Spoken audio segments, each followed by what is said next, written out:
एक लंबे समय पहले एक गांव में सृजन, ललिता नामक पति पत्नी रहते थे। सृजन उसी गांव में बड़े गैस सिलेंडर बेचता था। वो एक अच्छा और नेक इंसान था और दूसरों की मदद भी करता था। उसी गांव में एक छोटे दुकान में नीरज नामक एक आदमी छोटे गैस सिलेंडर को भर के उन्हें बेचता था। उसके दुकान को बहुत सारे लोग सिलेंडरों में गैस भरवाने आते थे। एक दिन नीरज सृजन को दूसरी तरफ बड़े गैस के सिलेंडरों को लेके जाते हुए देखता है। हर बार गांव को बड़े गैस सिलेंडर लाना बहुत मुश्किल हो जा रहा है। अगर मैं भी इसी आदमी के पास सिलेंडर खरीदूंगा तो मेरा काम आसान हो जाएगा। ये फैसला करके उस तरफ जाते हुए सृजन को बुलाता है। सृजन, मेरे दुकान में बड़े सिलेंडरों की बहुत जरूरत है और पड़ोसी गांव से सिलेंडर लेके आना मेरे लिए बहुत मुश्किल हो रहा है। इसीलिए मैं सोच रहा था कि अब से मैं सिलेंडर तुमसे ही ले लूं। मुझे हफ्ते में 2 सिलेंडरों की जरूरत पड़ेगी। ठीक है, अब से तुम्हें हर हफ्ते मैं सिलेंडर दूंगा। ये कह के 2 गैस सिलेंडरों को नीरज के दुकान में लगा के चला जाता है। ऐसे ही सृजन उस गांव के सारे लोगों को बड़े सिलेंडर बेचता था और ऐसे बहुत दिन बीत जाते हैं। एक दिन सृजन हमेशा की तरह नीरज की दुकान में गैस सिलेंडर देकर पैसे लेके जाता है। लगता है मैंने सृजन से बहुत सारे सिलेंडर खरीद लिए हैं और बाकी बहुत लोग भी ऐसे ही उससे बहुत सारे सिलेंडर खरीद रहे होंगे। ऐसे सोचते रहता है। सिर्फ वो इस गांव में सभी को सिलेंडर बेचता है, मतलब उसके घर पे बहुत सारे सिलेंडर होंगे और अगर उनमें से कुछ ले भी गए तो उसे कोई शक नहीं होगा। हाँ, ये अच्छा सोच है। आज रात मैं उसके घर जाके 2 सिलेंडर को उठा के अपने घर ले जाऊंगा। और उस रात वो उसकी सोच के मुताबिक ही सृजन के घर से 2 सिलेंडर को चोरी करता है।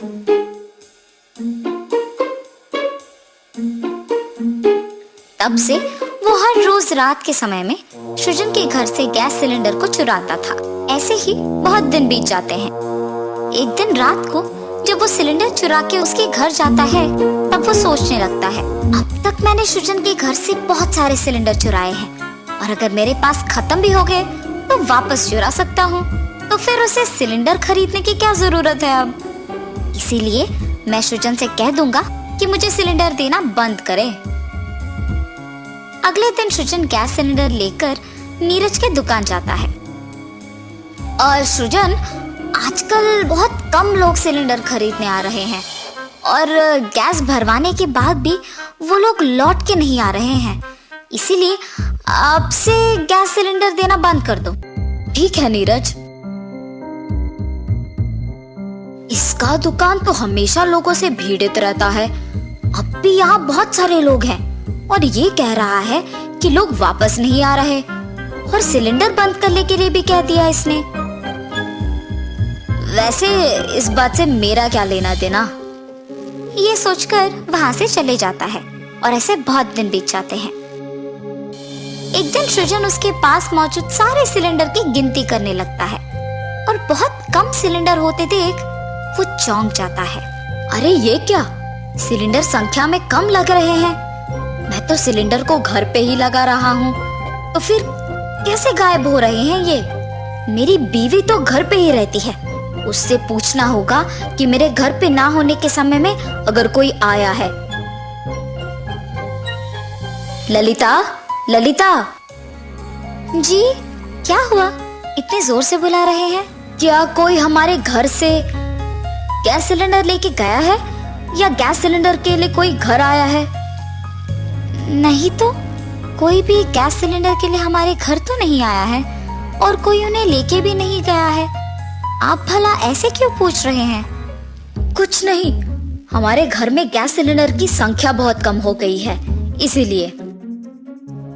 सुबह तो हमारे घर कोई नहीं आता है क्योंकि मैं रहती हूँ। शायद कोई रात के समय में हमारे सोने के बाद आकर उन्हें चुरा रहा होगा। ये सुनने के बाद वो उसकी पत्नी की बातों के बारे में ही सोचते रहता है।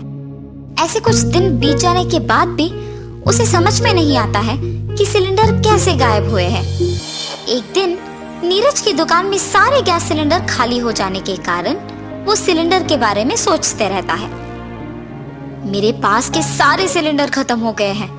मुझे आज रात को सृजन के घर से कुछ उठाने पड़ेंगे। ये फैसला करके वो उस रात को सबके सो जाने के बाद सृजन के घर सिलेंडर को चोरी करने जाता है। नीरज जब इधर उधर देखते हुए सिलेंडरों को लेके जा रहा था तो वो फिसल जाता है और सिलेंडर नीचे गिर जाते हैं। उनके गिरने की आवाज सुनकर सृजन और ललिता दोनों उठ जाते हैं। सुनिए, सिलेंडर की गिरने की आवाज आई है, चलो जाकर देखते हैं। और वो दोनों देखने जाते हैं। रुको, कौन हो तुम? सिलेंडर चुरा क्यों रहे हो?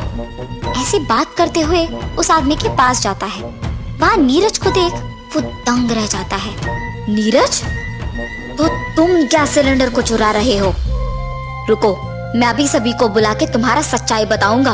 अगर इसने सबको बुलाया तो मेरा नाम खराब हो जाएगा और सभी मुझे चोर के नाम से ही याद रखेंगे। अगर इस सबको होने से रोकना होगा तो मुझे इससे माफी मांगना होगा। सृजन, मुझे माफ कर दो।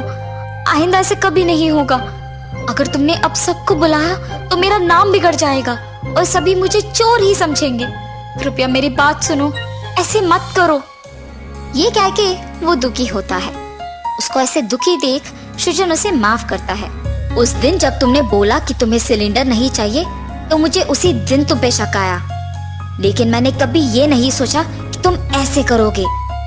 तुम मुझसे माफी मांग रहे हो, इसीलिए मैं तुम्हें माफ कर रहा हूँ, लेकिन एक शर्त पे।